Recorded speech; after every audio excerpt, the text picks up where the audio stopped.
right, another test. I don't know if this is something that is common anymore. But this is a test. The intellectual depth test. Remember, y'all, we are on test number 6. This test was, done, I think, a lot more when we, a long time ago. But it's the intellectual depth test. And that test is introducing a deeper topic of conversation, philosophy, politics, societal issues to see how that man engages. Some women will bring up deeper things. Now, I don't think a lot of women want to go deep today. I ain't gonna lie. But I do like it when men bring up deeper conversations because I want to see what they have to say about it. So, because a lot of, I'm just going to tell on myself, a lot of men will come and be about spirituality and speak about spirituality openly. So they'll come and be about spirituality. Some will choose the way of trying to criticize my belief system, or some will come at me and they will have a perspective about my belief system that is deeper. Both of them have the same goal, which is to engage with me because they believe intellectually is the way to stimulate me. And I get that. That's fair. Women utilize this test to see how deep this man is. Now, let's be very clear. Even if you have this conversation and you don't pass a test, if a woman likes you, she gonna make you pass the test. If a woman don't like you, she not gonna make you pass the test. Because, y'all, this all kind of boils down to attraction. Attraction's first, this is second. If she's attracted to you, and that might be your status, that might be your looks, that might be the success you've accumulated,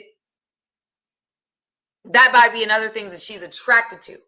How attracted she is to your package will be how she kind of values this test. If she's not that attracted to your package, but she's giving you a chance, if you don't pass these tests, you out of here. All right. So it really does depend on how attracted she is to the package, how much wiggle room you have in not necessarily passing the test the way she wants you to pass the test.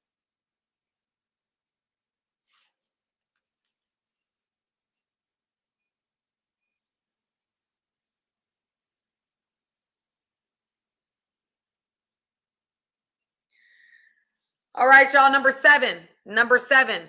This is a test I feel like more in the deeper realms of dating. It is the jealousy test.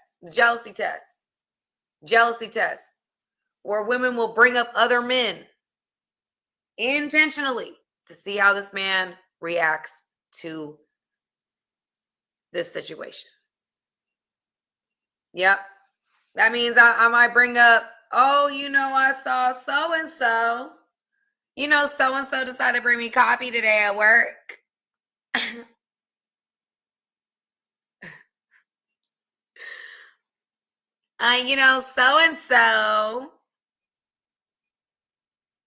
So-and-so told me that, he said that I was the prettiest thing he done seen all day.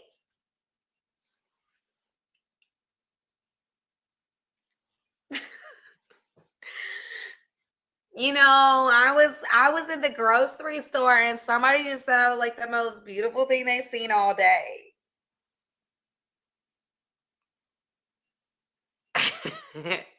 All of that is to test you. All of that is to test you. It's the truth, family. It is the truth.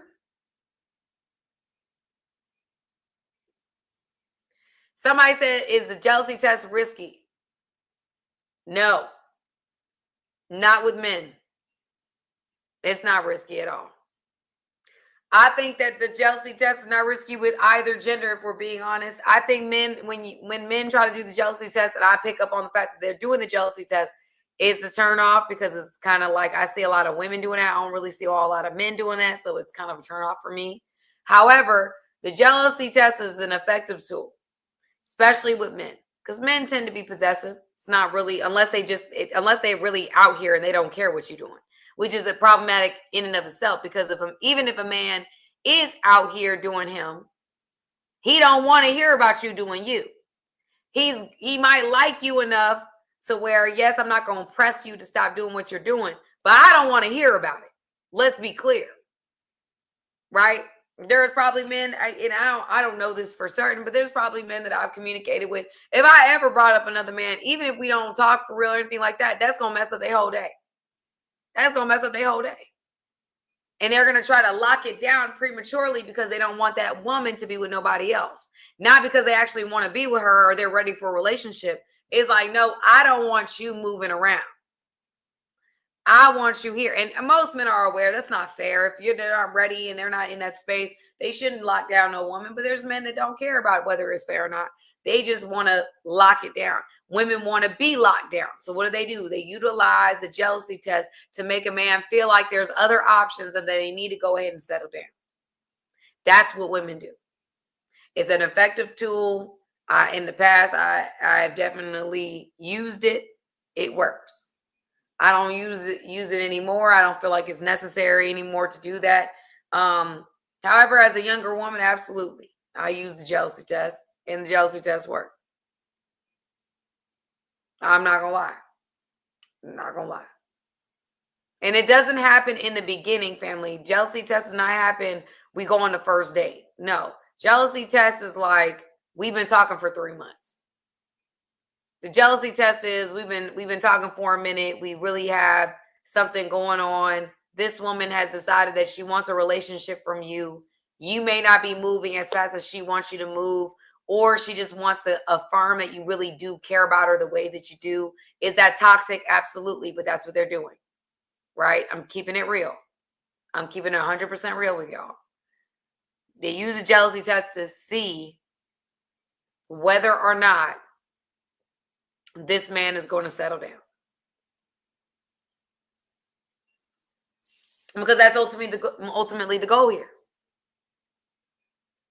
So yes, they use the fact that men are territorial, your biology, they're using your biology against you. Now, mind you, this can be flipped around, switched around to women, because women do the same thing. Women, if you let a woman know you've got options, that makes you more appealing to her, and she will work harder to lock you down. That's why, if you've ever heard about narcissists use a thing called triangulation. Triangulation is where they introduce another person into the dynamic that may not be present in order to keep you doing what you're doing. It's in order to keep you on the hamster wheel. What does that mean, Sam? That means that if I say, if a narcissist is saying, well, you don't have to do it, I'll just get somebody else to do it, or I'm talking to other women, or they bring up their ex frequently and compare you to them. Like, that's to introduce another person into the dynamic to make you feel like you got to keep performing on such a level to not be their ex. You're like walking in desperate fear of not being their ex, and their ex ain't even in the picture, right? But you're still having issues because you're tap dancing to the beat of somebody else that may not even be real.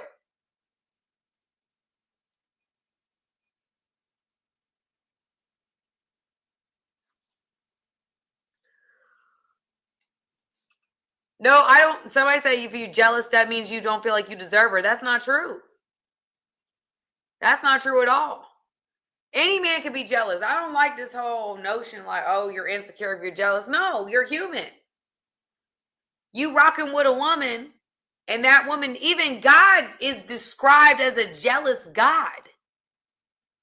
Why? Because anytime Israel in the Bible decided to worship other gods, it says God over and over again is jealous. Does that mean he's insecure? Does that mean he doesn't feel like he's good enough?